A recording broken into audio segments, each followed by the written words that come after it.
tentang Pak Mahfud MD. Beliau lagi safari podcast untuk mendiskreditkan atau menjatuhkan Pak Jokowi. Memelihara keberagaman dan terus berteriak agar hukum kita tegak tanpa pandang bulu. Ini jahatnya Pak Mahfud MD ya. Hal yang positif, pidato yang harusnya positif tentang Pak Jokowi, dia balik menjadi hal yang negatif. Inilah licik-liciknya para politikus itu, teman ya. Anda berkali-kali mengatakan menurut Bu Mega, kata Bu Mega. Iya. Anda udah jadi petugas partai tampaknya. Memangnya kenapa? Baik, silakan minum dulu, Anda emosional. Tapi Bapak langsung meroket menjadi anggota kabinet. Jadi tolong ingat Bapak. Halo sobat-sobat sudut pandang, waduh gimana nih kabar kalian? Semoga baik-baik saja ya dan semoga selalu diberikan kesehatan. Seperti biasanya kalau barengan sama aku di sini, aku ingin ngajakin kalian nih untuk mencari info menarik apa ya hari ini. Kayaknya aku kasih clue aja deh ya. Clue-nya itu kali ini kita akan membahas seseorang tokoh, kalian pasti kenal banget tokoh ini. Seorang tokoh yang mengajak kita semuanya untuk merawat demokrasi di Indonesia melalui podcastnya. Wah, siapa tuh? Yuk langsung aja kita tonton videonya berikut ini. Melalui podcast ini, saya akan terus mengajak Anda untuk merawat demokrasi, memelihara keberagaman, dan terus berteriak agar hukum kita tegak tanpa pandang bulu untuk Indonesia tercinta. Itu yang ketiga, perkembangan politik yang saya dengar ya, Itu juga. Halo teman, jumpa lagi. Kali ini kita bahas tentang Pak Mahfud MD ya, yang teman-teman pasti tahu semua ya. Beliau lagi safari podcast untuk mendiskreditkan atau menjatuhkan Pak Jokowi ya. Nanti kita bahas kenapa Pak Mahfud dan tujuannya apa aja. Tapi saya mau minta izin dulu pada yang punya VT ini yang saya stitch, saya minta izin ya. Nah, mungkin teman-teman bisa lihat nanti untuk keseluruhannya ya. Di sini saya mau menceritakan apa sih isi VT ini yang saya stitch ini. Jadi pada intinya dalam VT itu sepertinya memang ada suatu misi, ada suatu tujuan khusus dari Pak Mahfud untuk menyampaikan kepada masyarakat atau membuat persepsi masyarakat terhadap Pak Jokowi itu ya tadi ya tujuannya seperti itu. Nah, di sini saya melihat Pak Mahfud ingin membenturkan Pak Jokowi dan Pak Prabowo. Membuat masyarakat percaya bahwa hubungan Pak Prabowo dan Pak Jokowi itu tidak sebagus itu gitu loh. Bahwa Pak Prabowo itu tidak sesuka itu, tidak sedekat itu sama Pak Jokowi gitu loh. Ya. Jadi kalau kalian mau terus memojokkan Pak Jokowi, mau menekan, go ahead. Gak usah takut lagi gitu loh. Intinya tuh segitu. Insight provokasinya tuh seperti itu. Nah, kenapa saya bilang begitu? Ini jahatnya Pak Mahfud MD ya. Jadi teman-teman mungkin ingat ya Pak Prabowo waktu itu pidato. Saya nggak tahu di partai mana ya, saya lupa, di PAN kah atau di mana. Tapi intinya Pak Prabowo itu menyampaikan tentang hal positif kepada Pak Jokowi ya. Jadi pidatonya itu kalau nggak salah Pak Prabowo menyampaikan bahwa hal yang selama ini isu beredar tentang haus kekuasaan, cawe-cawe dan lain sebagainya itu tidak benar. Kenapa? Pak Prabowo bilang begini, saya aja setiap ketemu Pak Jokowi nggak pernah itu Pak Jokowi ngomong nitip ini, nitip ini, nitip ini. Oh, itu di PAN. Ya. Itu yang disampaikan Pak Prabowo di dalam pidatonya. Nah, kita yang mendengar, menangkap, ini kan hal positif tentang Pak Jokowi. Tapi karena orang ini punya niat jahat, ingin menjatuhkan Pak Jokowi, jadi dia memutarbalikkan hal yang positif, pidato yang harusnya positif tentang Pak Jokowi, dia balik menjadi hal yang negatif.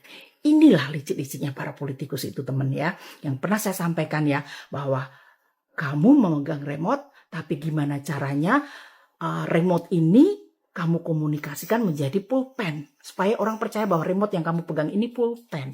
Nah ini contohnya teman-teman ya. Jadi saya lanjutkan lagi. Pidato yang tadinya Pak Prabowo menyampaikan hal yang positif, sama si Mahfud MD ini diasumsikan sebagai hal yang negatif. Jadi dia mengatakan pidato itu adalah bahwa Pak Prabowo itu memberikan sinyal kepada Pak Jokowi, hey, Jangan cawe-cawe kamu ya nanti kalau aku menjadi presiden. Jangan nitip-nitip ya. Itu Pak Mahfud. Ulangi. Nah, begini. Sebenarnya bukan Pak Mahfud MD aja sih yang suka kayak gitu ya. Jadi emang orang-orang itu setiap kali Pak Prabowo pidato ya, kayak penafsirannya tuh jadi banyak banget gitu loh. Karena memang beberapa kali Pak Prabowo pidato ini kan isi pidatonya Pak Prabowo ini ada beberapa kata atau kalimat yang jatuhnya itu multitafsir sebenarnya. Dan orang-orang itu jadi liar nih cara menariknya dari kalimat yang diucapkan Pak Prabowo ini tuh jadi liar kayak gitulah. Ini yang sepertinya dilakukan oleh Pak Mahfud MD juga. Kalimat yang sebenarnya tujuannya bukan seperti itu, tujuannya Pak Prabowo, tujuannya arah positif, tapi pandangannya Pak Mahfud MD itu arahnya negatif gitu loh. Makanya gak heran kalau mbak-mbak ini tadi bilang Pak Mahfud MD itu seperti membelokkan gitu loh. Tapi ngomong-ngomong soal pidatonya Pak Prabowo ini ya, saya tuh jadi inget ini loh.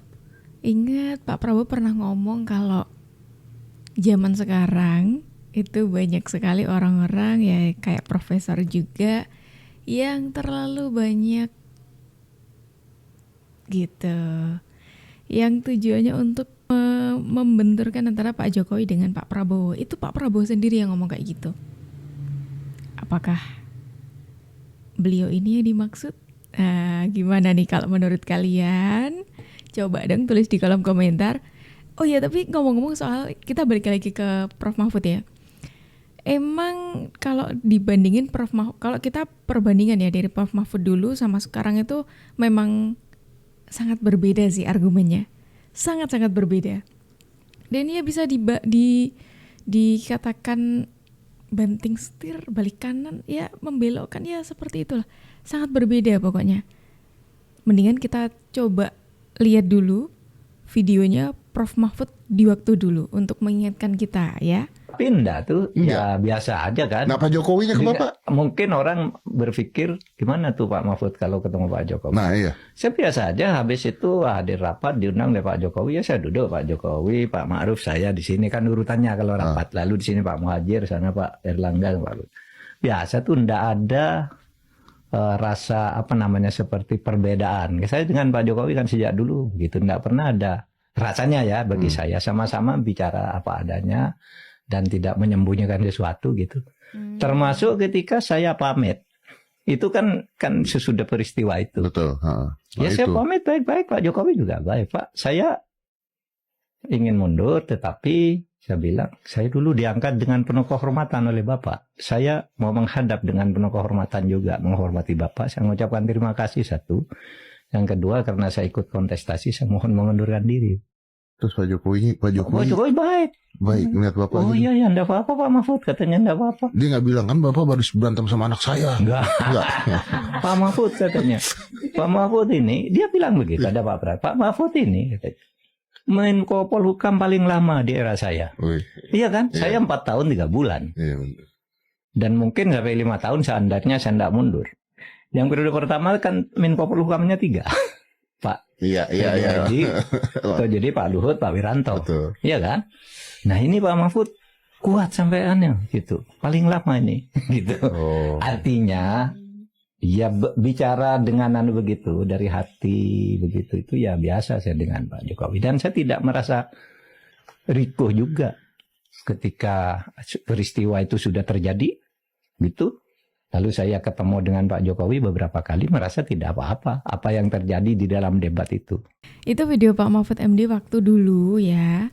Waktu ya masih komunikasi dengan Pak Jokowinya masih baik gitu ya. Nggak tahu sekarang ya, kayaknya sudah tidak terlalu baik karena dari segi argumennya sudah berbeda sama yang dulu menurutku loh ya ini.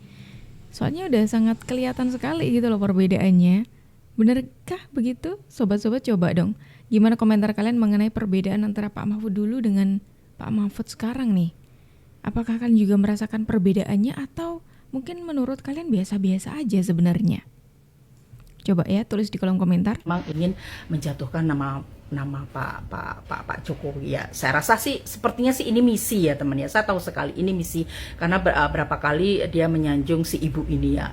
Saya rasa sih ini nggak tahu apakah ini balas budi ataukah memang ini ada suatu kerjasama seperti itu ya.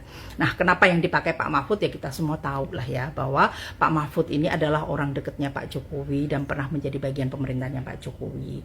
Dulu waktu periode pertama Pak Jokowi 2014 Pak Jokowi itu maunya Pak Mahfud yang jadi wapres, tapi pertimbangan logistik Pak JK yang masuk. Kemudian periode kedua Pak Jokowi juga tetap kekeh Pak Mahfud yang jadi wapresnya. Bahkan itu sudah nyaris tinggal nunggu pengumuman aja, tapi last minute si ibu ini mengganti menjadi Pak Mahruf. Mungkin pertimbangannya saat itu ramai politik identitas ya. Jadi ya kurang lebih seperti itu ya artinya, dan bahkan akhirnya setelah itu Pak Jokowi menarik Pak Mahfud menjadi bagian dari kabinet beliau. Jadi ya makanya ya di belakang saya ini kan ada dua foto Pak Mahfud. Yang biru ini ketika Pak Mahfud berbicara hal-hal positif karena menjadi bagian pemerintahan Pak Jokowi, jadi berupa positif.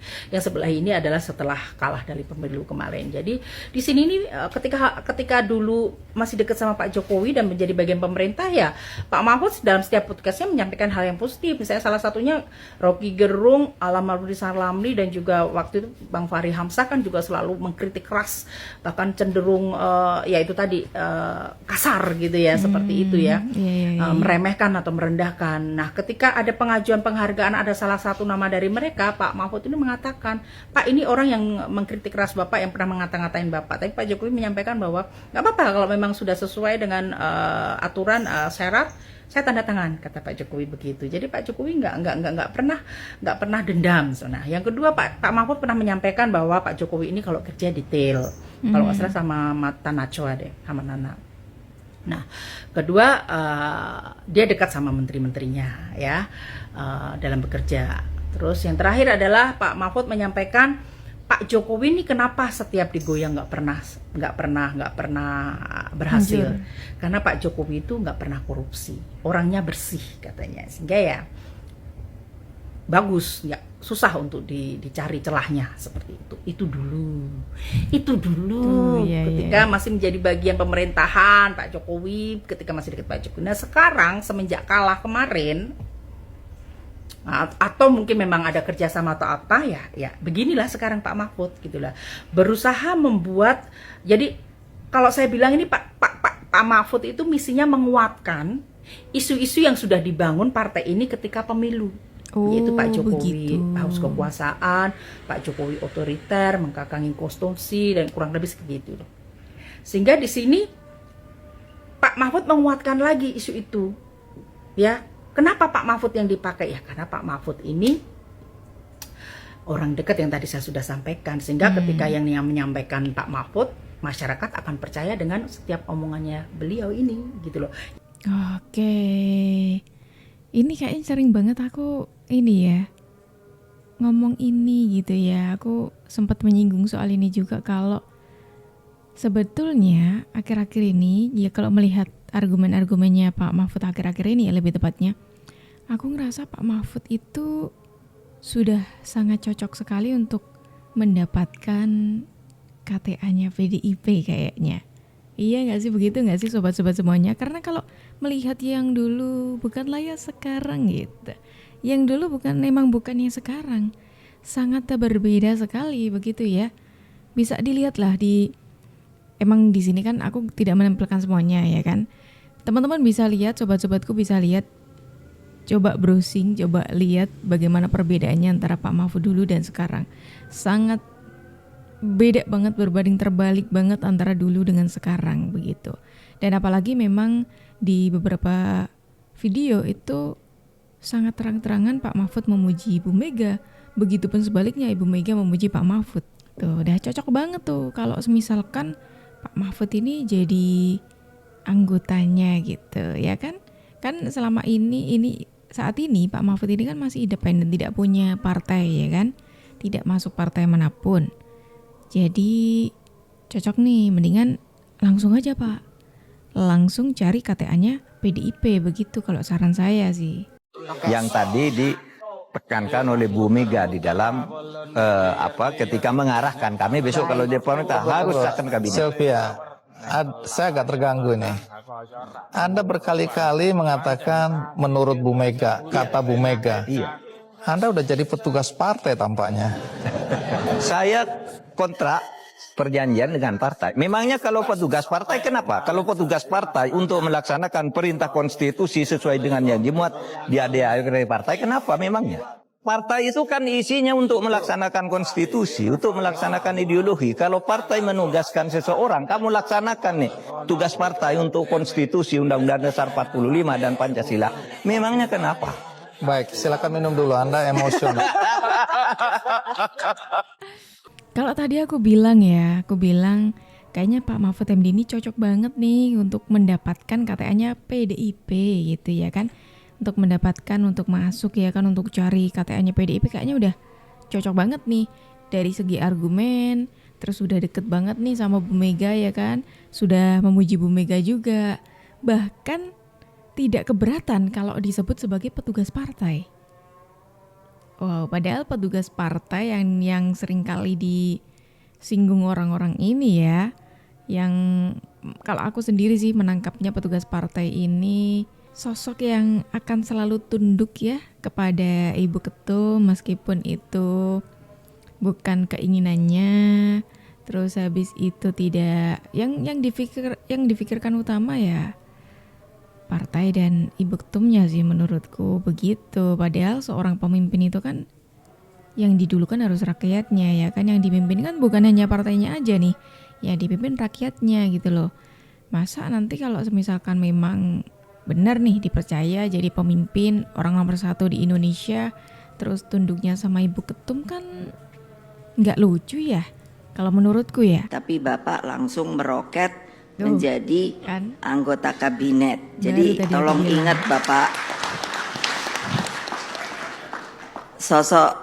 seorang sosok intelektual yang mumpuni, karena saya perhatikan pengetahuan beliau di masalah hukum sangat penuh dengan pengalaman dan pengetahuan. Sosok dengan pengalaman lengkap di lembaga legislatif, eksekutif, dan yudikatif.